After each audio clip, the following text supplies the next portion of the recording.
Welcome to the Bernie's Bootlegs podcast, where we explore the stories of successful musicians and share their perspectives on being an artist in a digital age. I'm your host, Kenny McCabe, and let's get into the show. In today's episode, we're speaking with drummer and composer Charles Goold. We discussed the early musical influences of his father and also Leroy Williams, among others, his time at Temple University, Berklee College of Music, and later at Juilliard, his experiences playing with the great Johnny O'Neill, how he balanced being a full-time student at Juilliard with being a working musician, the importance of quality presentation in addition to quality performance, why you should keep an open mind about taking gigs which are outside of your comfort zone, the dangers of underestimating your audience, the two most important things for creating a diverse musical portfolio, and much more. You can find Charles on his website at charlesgouldmusic.com. And so without further ado, I bring you my conversation with Charles Goold. Okay, guys, I'm here with Charles Goold. Charles, thank you so much for coming on the podcast. My pleasure. How are you? Feeling good, man. Feeling good, yeah. Looks like I'll have a bit of a busy holiday season ahead of me, but yeah, I'm feeling good at the moment. Yeah, man, you're a super busy guy, of course, and so I'm happy to have finally caught you and pinned you down here. So very, very excited about that, and thank you so much for coming on. So obviously, I just see your name like everywhere at this point, and so that's pretty cool. You're obviously doing a lot of interesting stuff, it seems like anyway. But for now, I want to kind of rewind and talk about where you grew up and how you got started playing music and some of your earliest influences. Okay, yeah, so it's kind of a long story, but I'll try to keep it short. So basically, I was born in New York City, and my father is a pretty well-known tenor jazz saxophonist. He played with Harry Connick for around 19 years, and I left New York City when I was around 6 because my parents couldn't afford private school or anything like that, so we moved to Maryland for a while, and then I came back when I was around 11, and that's when I was really starting to get into the drums. I started when I was around 6, 7 years old, but I really started getting into the drums, and I actually started playing my first gig when I was 11 down at Arturo's with the great Harry Whitaker. I used to play with him every Sunday, and he would give me the tip jar and stuff, and that's kind of how I started playing. But I was living in Jersey at that point, but it was a real easy drive in. Yeah, why the drums? How did that come about? Was there, because obviously your dad is a saxophone player, so was it just like you wanted to pick something different, or was there kind of like a drummer that you heard that you really got interested in, or how did that come about? Well, it's because I was such a bad saxophone player, and as a kid I just wanted to do everything that my dad did, and so he played saxophone, I want to play saxophone, and then I didn't realize how hard it was at first to get a sound out of the instrument. Like I remember I spent like a whole year just trying to be able to tongue a note or whatever, and I was just like, man, this is so hard. And then I would go to his gigs as a kid, and then I started seeing the drummer, and I was like, oh well, I tapped the drum. Well, that's easy. Let me just do that, And I got really inspired getting to watch some of the older drummers he played with when I was younger. Like he used to play a lot with Jimmy Lovelace on his gig, and I got to see him play, and his feel was just so amazing, killing. And I so once I really started getting into drums, my dad got me lessons with Leroy Williams, actually, who's Barry Harris's drummer for I don't even know how many years now, probably 30, 40 years. And so I really got into it from there, and then I used to go to New Orleans with my dad for Jazz Fest. My whole family used to go, and I got to see some amazing New Orleans drummers down there, most notably Shannon Powell, who my dad knew in the Harry Connick band.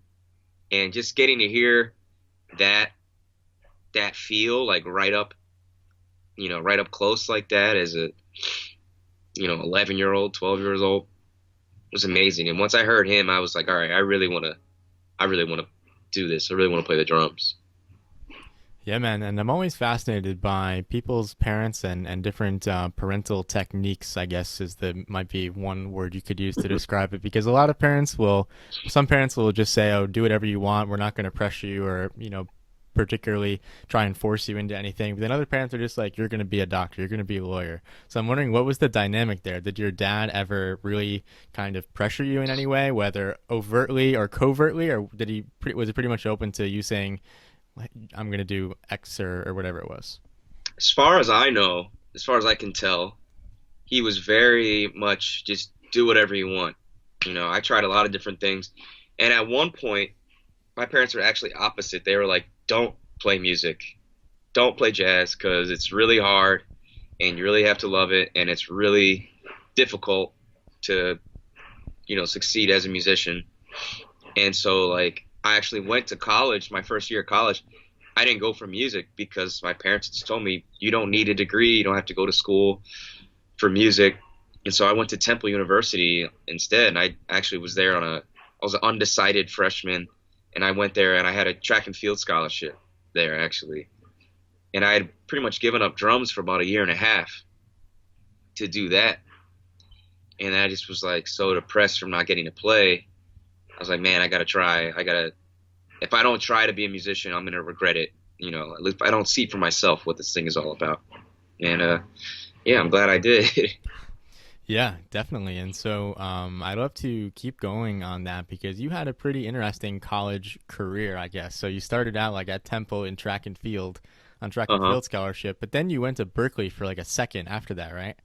Yeah, I went for 3 months. I went spring 2009. Shout out to Berklee, spring 2009. And like, again, I hadn't been playing for about a year and a half before that, maybe 2 years. And I wasn't that good anyway. So I was lucky enough to get a small scholarship there, but still after one semester, I owed 18 grand to Chase Bank on a private loan at an 11% interest rate. I was like, okay, so if I graduate from this place, I'm going to owe $100,000 before interest. Maybe I should not do that. And so my parents had, once they had thought they kicked me and my brother out of the house, they had moved back into the city, into New York, and both me and my brother dropped out of college at the same time. And so we both moved back in with them into the Upper West Side on 94th Street. And yeah, I just didn't want to owe that much money. And I said, well, let me try it the old school way. A lot of people have played jazz without going to school. So I moved back to New York when I was 19, and I just went out every single night and did odd jobs and, and played on the street, played in like Central Park and Washington Square Park all the time. I played with break dancers and shit and just, excuse my language, sorry. It's all good. And, yeah, and then I failed Juilliard my first time. First time I tried, I failed the audition because the audition started at 9 a.m.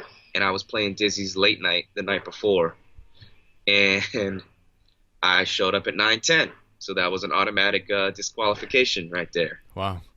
Yeah, and so luckily I was able to apply to Juilliard about 2 years later, maybe 2.5 years later, something like that, 3 years.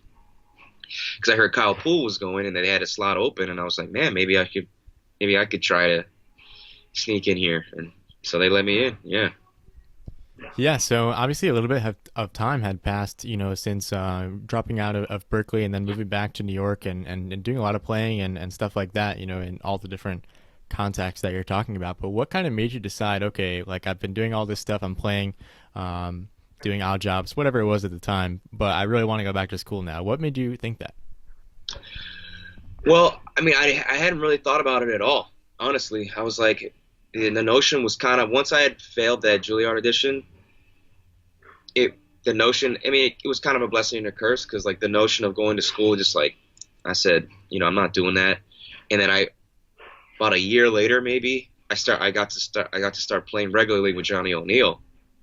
And so once I was doing that, I started making enough money, it felt like, where I could, live off just music, and I didn't have to do part-time jobs anymore. And then I was doing a gig with Alex Claffey was on the gig, and he just mentioned, oh yeah, Kyle Poole is going to Juilliard next year, and I was like, oh, that's cool.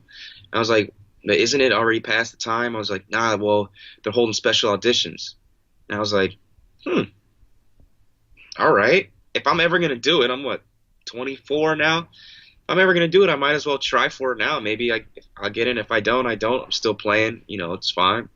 And so I just decided to give it one last try. Try and get my bachelor's, and luckily I got in.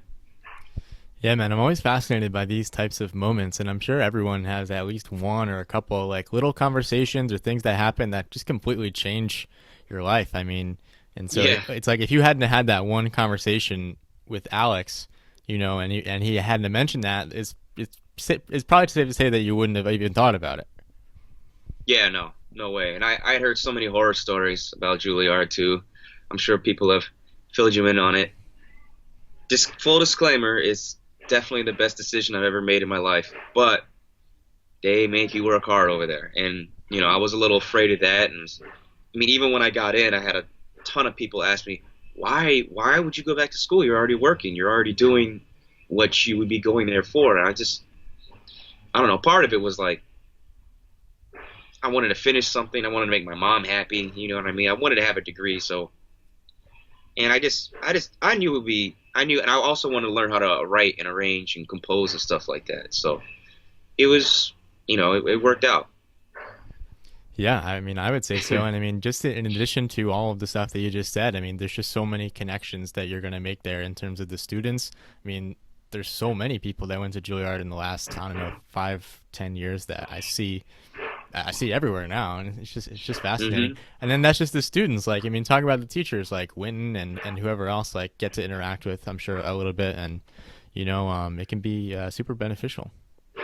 Oh man, yeah, it's great. Just being around.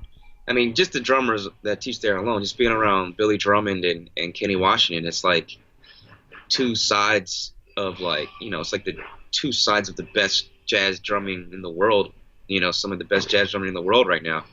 And not only best jazz drummers, but they're best, they're really great teachers too. There's a lot of drummers, you take a lesson with them and you're like, wait, what just happened? But these guys really can mold. They really molded me into my, the best version of myself, and the best being able to take that and continue to better myself. They teach me how to practice and how to listen. Yeah, and just while we're on the topic, I'd love for you to get a little more specific about just how hard like Juilliard made you work, because I know a lot of younger musicians listen to the show and they might be thinking about going to Juilliard, whether that be for their first year or whatever, or coming back to school like you did. So tell us a little bit about that, just kind of like what the day-to-day was like. Were you still able to fit in playing in your schedule? Like, how much sleep were you getting? Like, was it really like as treacherous as legend has it? Well, anyone who knows me can tell you that no, I did not sleep very much. But so basically, I was already like I said, I was already making a living off of music, before I got into Juilliard, and I really didn't want that to stop, because I was paying my own rent. Like, my parents weren't able to help me or anything like that. So I really wanted to try to not lose any of my gigs. And so I basically I went crazy for, 3 years. I went back for my undergrad. So the undergrad students, you still have to take all these other prerequisite courses. You got to take liberal arts courses and stuff like that. And so I was doing, my day would probably go from 9 a.m. to 7 p.m. at the school, or 6 p.m. at the school, and then I would go and play 1 or 2 gigs a night after that. And so I'd be doing my homework on the train in between set breaks on the train home, staying up all night trying to get the stuff done. And yeah, it's crazy the amount of work they give you. Because especially for the undergrad, you have to take classical courses as well as the jazz courses, and every teacher wants you're 100%. So it's really hard to give that to everybody. But at the same time, I mean, it may seem hard, but it's definitely possible to keep working and be, a student there. I probably would have been a better student had I not been working every night, and going crazy on the weekends, but I made it work for sure. But yeah, it was insane, especially as a drummer, because it takes us, at least me, it was taking me so long just to like, okay, wait, so this is a C major chord. Like I was just so slow with that stuff. So it took me a really long time to like, figure that out, because they had me writing like preludes and fugues and big band charts, and then I was taking, classical music history, jazz music history. It was insane. And then you have ensemble after that. So you've gone all day doing classes from 9 a.m. to 4 p.m. and then you have your ensemble rehearsal for an hour and a half, and your teacher's like, "What's up with you guys? Why are you guys playing so sluggish? Come on, you guys seem so tired." Yeah, it was a lot for sure. Yeah, and I mean, of course, yeah, I'm sure you would have been a better student possibly without playing so many gigs, but I mean, band leaders aren't asking for your transcripts. Like, it doesn't matter at the end of the No, day. no, not at all. But it does matter when you tell them you do go there. It's funny, like, especially people who don't play music, like you say, "Oh yeah, I went to Juilliard." Everyone goes, "Oh." Even musicians will be like, "Oh, okay." And then that's it. That's the end of it. But, that's going in their head. Yeah. And it's superficial. But hey, it's hard out here, man. You got to take every advantage you can. Definitely, and I mean, if you can take advantage of just, I guess, the brand of Juilliard is I guess the best way to put it. Like, Hmm. just this brand that people associate, whether they want to or not, with like musical excellence and like excellence in the arts in general. Um, you know, People will say like, "Oh, well, Juilliard is more exclusive than Harvard," which I think is actually true. But that's kind Yeah, of I think so. it's kind of crazy. But yeah, I mean, take what you can get, of course. I mean, you're not going to be worrying about if someone is, you know, um, overestimating your abilities by thinking that you went to Juilliard, because at the end of the day, you're going to play, and it's going to be clear. Yeah, and well, the thing about it is, like, they're not bullshitting over there, man. I mean, there's a lot of pressure, and and you got to be up to a certain level. The thing I really liked about being there was that, you know, the attitude was always about, getting better and stuff. Certain music schools, it's like, can still kind of have that feel of like, oh, you're a goody two shoes, like, oh, you practice, like I don't know, it's kind of weird. Where I didn't feel that at all at Juilliard, and I was older. I was 25, 26, and I'm watching these 18-year-old kids like blaze by me and shit. I'm like, damn, like, like, what the hell? All right, I better practice, you know. So and like also the mindset of like, Winton comes in like twice, 3 times a year, and like he's always around and really open to talk with all the students and stuff, and just his mindset alone is crazy, man. And it just really opened up my eyes to how the world, like the real world, actually works, like from the aspect of how the arts world really works. Because before I was just concerned about, I was just, again, I was playing in jazz clubs, restaurants, and playing on the street before getting to Juilliard. So my only mindset was like getting good at music and like the hang. I had no idea what it actually took to get the music to places, and how to like speak, talk coherently. You know what I mean? So Yeah, I yeah, mean, it's intense. for sure. And I mean, there's definitely way more components than, just playing when it comes to being a musician and being, especially someone like at a level like Winton, who, can sell out whatever place you want to name pretty much at this point. Just like jazz royalty, for lack of a better word, like people that Right. everyone kind of accepts are like, they did really well. there's so much more that's involved with that. It's just like, how do you get booked at the Kennedy Center, or like any big venue? I don't know, so, like the Yeah. names of a lot of them, but it's tough. It's not like the Kennedy Center or any place like that. Like, it's not Smalls. Although Smalls is Mhm. pretty difficult to book at too, I'm sure. But it's just a different ball game, and being able to present the music, in addition to being able to play it, is like something that Yeah, you know man. probably underrated. Yeah, presentation is so huge. That's one thing I've learned I learned that a lot with Johnny O'Neill. I learned that with presentation is so important. And like, you know, jazz musicians have a tendency to underestimate their audience, thinking like, oh, well, I play jazz. I'm just going to do this. The audience doesn't care anyway. Or Miles didn't talk to the audience. He had his back to the crowd.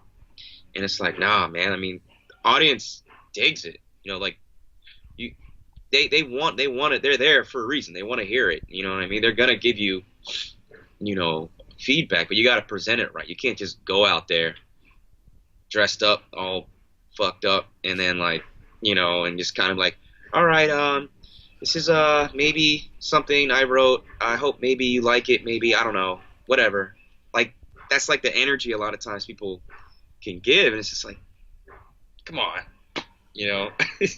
Yeah, I mean, of course, you got to be aware of the particular circumstance. Like, some audiences are definitely going to be different than others. Like, I mean, at Smalls, like, it's going to be a lot of musicians a lot of the time. Or like, I remember going to see Chris Potter at the Vanguard one time, and he didn't announce a single tune. He announced the band at the beginning. I don't even know if he did that. He might have just started playing. But I think, and then he just played the whole set all the way through, and then just announced the band members, and that was it. And I thought that was interesting. It's just like, yeah, if you're Chris Potter, you can do that, I Right. guess. But there's something to be said for actually explaining what you're doing.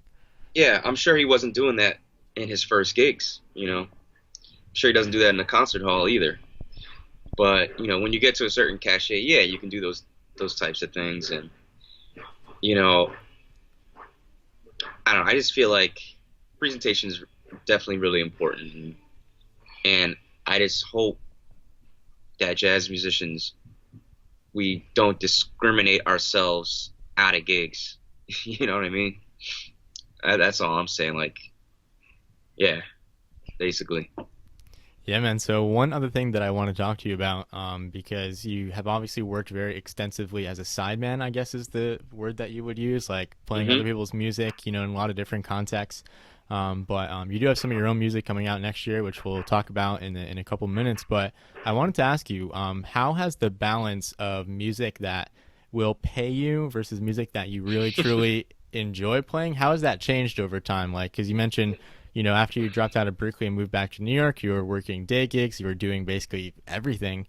But then I'm sure, like, started to get things that were more appealing, like more positive, like working with Johnny O'Neill, like that's got to be awesome. And then Hmm. like other things along the way. So maybe you can just tell us a little bit about how that has changed over time. Yeah. At first, it was. At first, I pretty much only played with my dad's group, and thank God for him because I get to. Whenever I play with him, I get to be as free as I want to be, pretty much within a swing context, within a swinging context. And so, yeah, I mean, I still try to take as many gigs as possible, especially if they're outside of my comfort zone.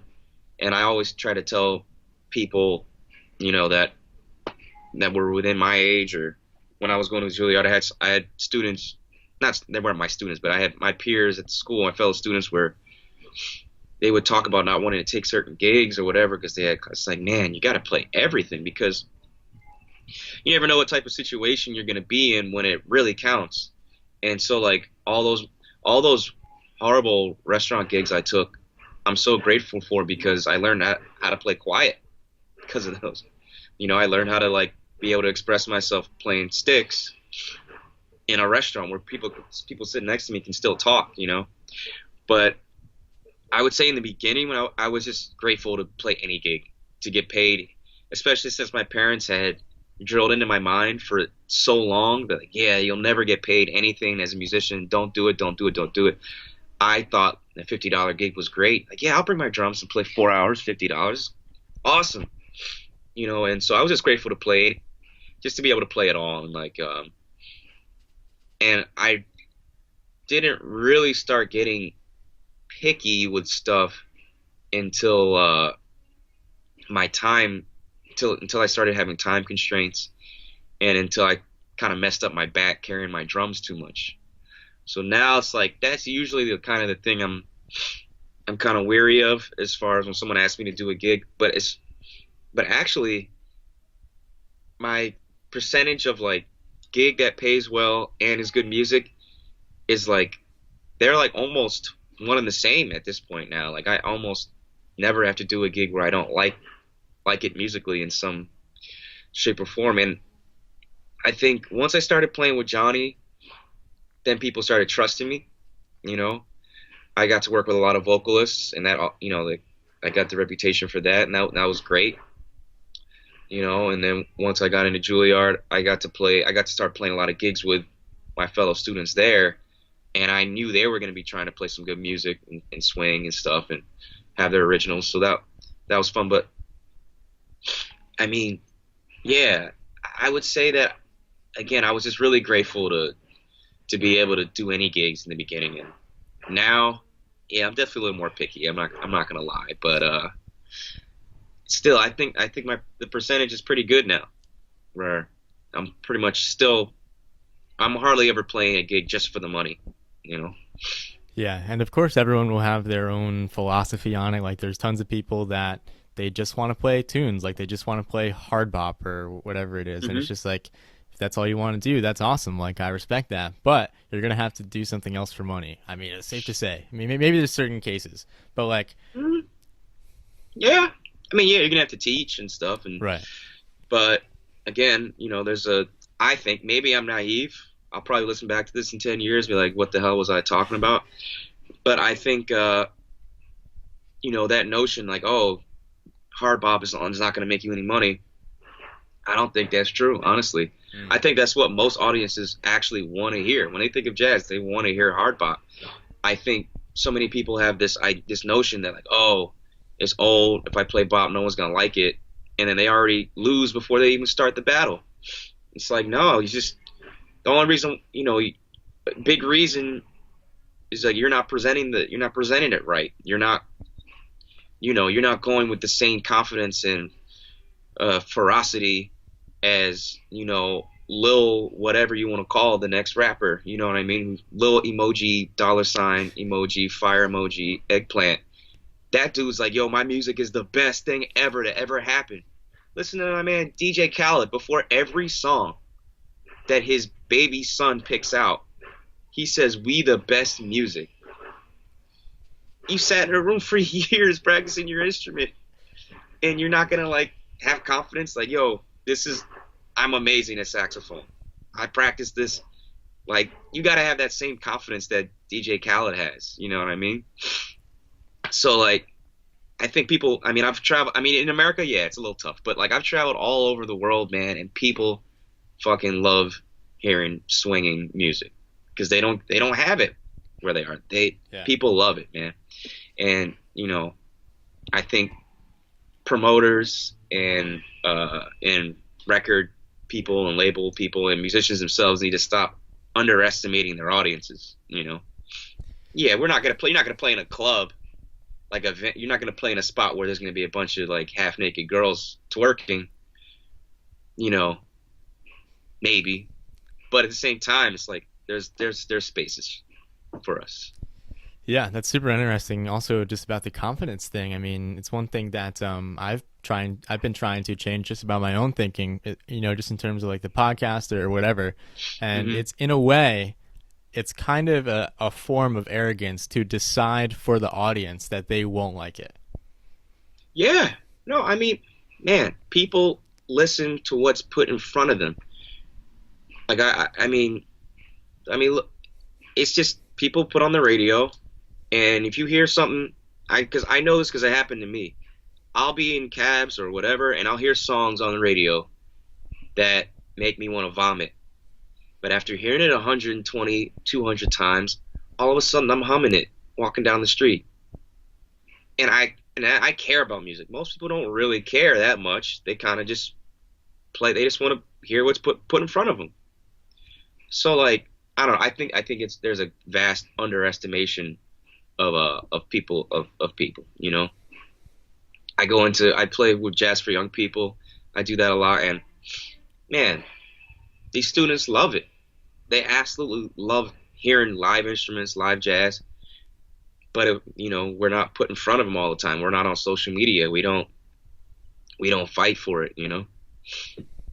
So again, this may be very naive, and I may look back on this 10 years and be like, wow, I was an idiot.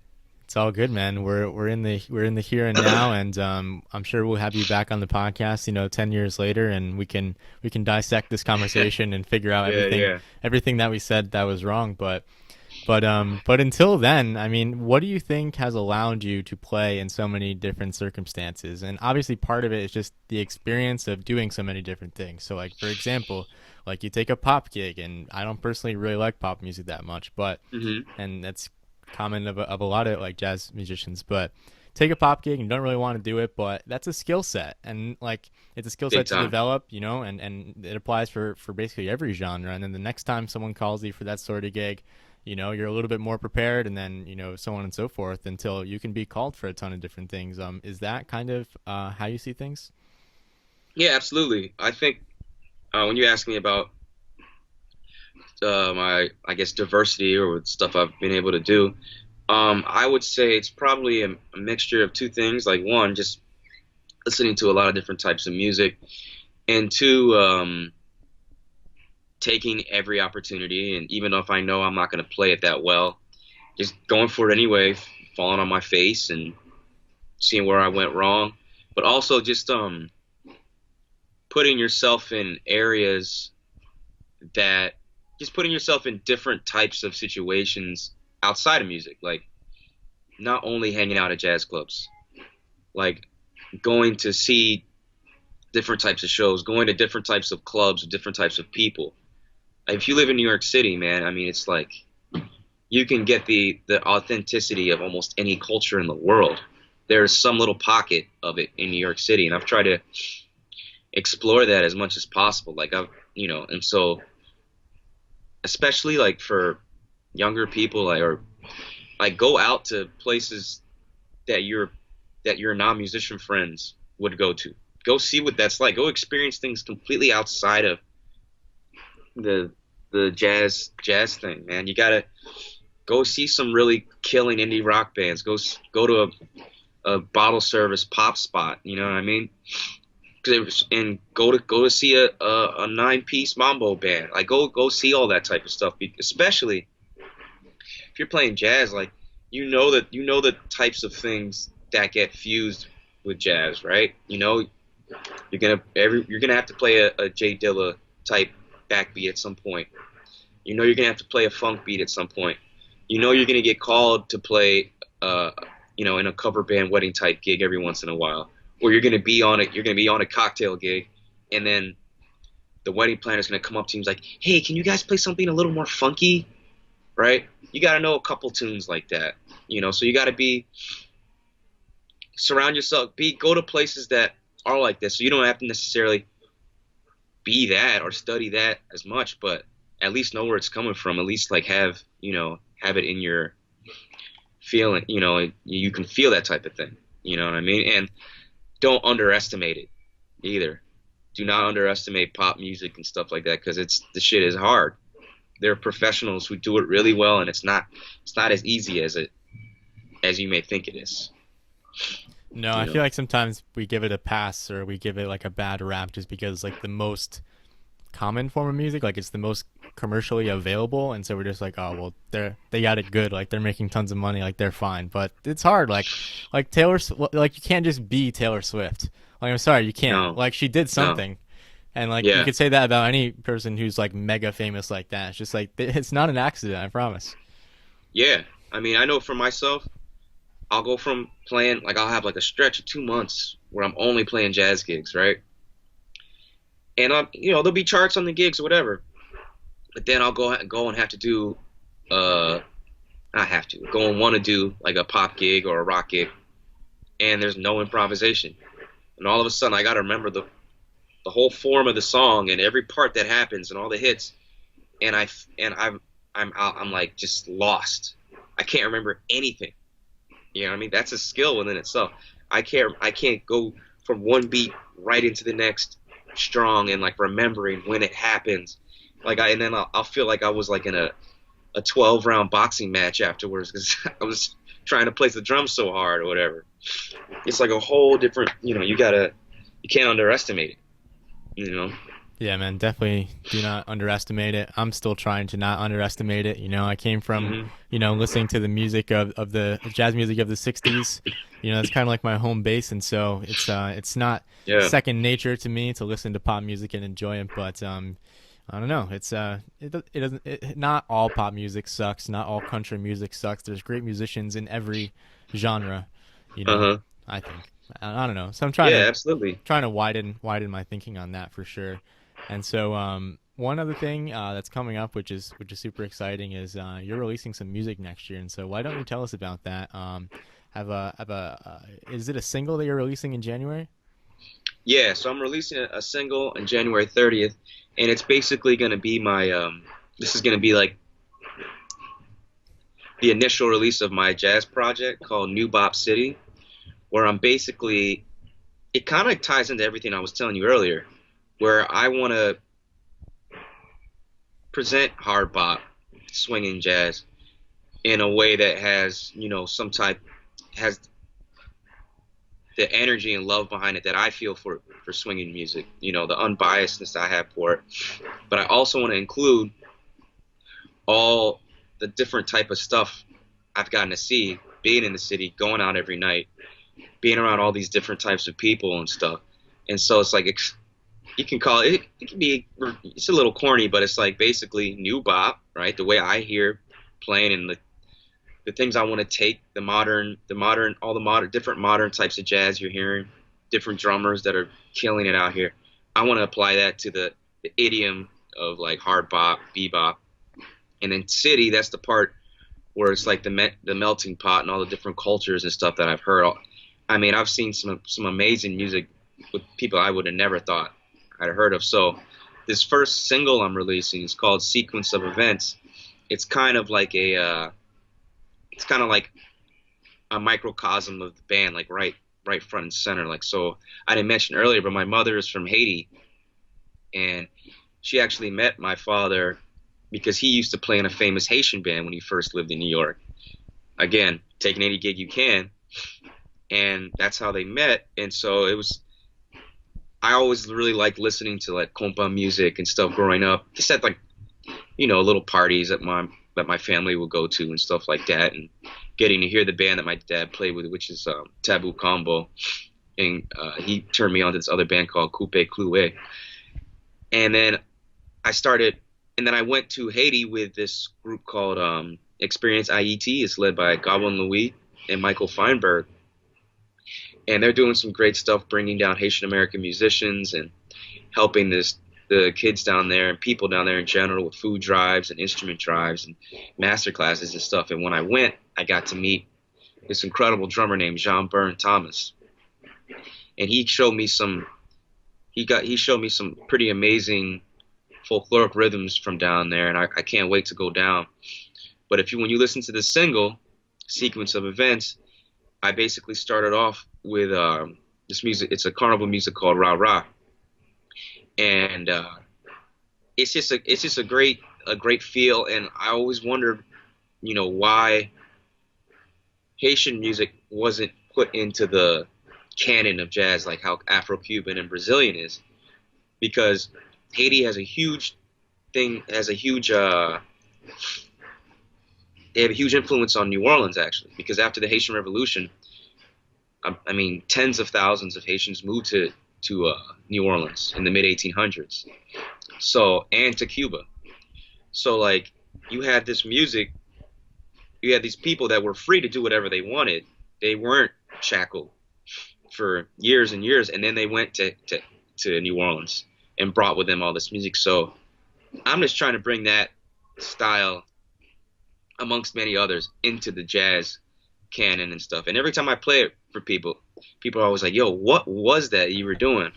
All right, yeah, so you get to hear a little glimpse of that, and then I'll be releasing another single before I release the album, sometime in late spring, early summer. That's awesome, man. And did you say January 30th? January 30th. That's Okay. the single release party Yes. at Django, and so we're gonna release it that night, and then it'll be available, at midnight next day, Friday. So, yeah. Cool, man. Last thing, anything that you want to put out into the universe?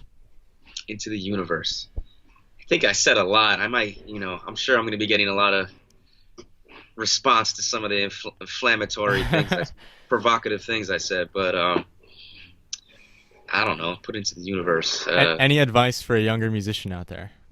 Oh, okay. As I would say, just, man, younger musicians, I would say, take ownership of the fact that you play an instrument, man, because it's crazy how uncommon that's becoming. And we've got social media now, which is like the most powerful tool that musicians have ever had, ever. We get to advertise for free and still show people like, hey, instruments are interesting. They're a good thing. And it's like, it's better than just somebody only on a drum pad machine. Not even sometimes.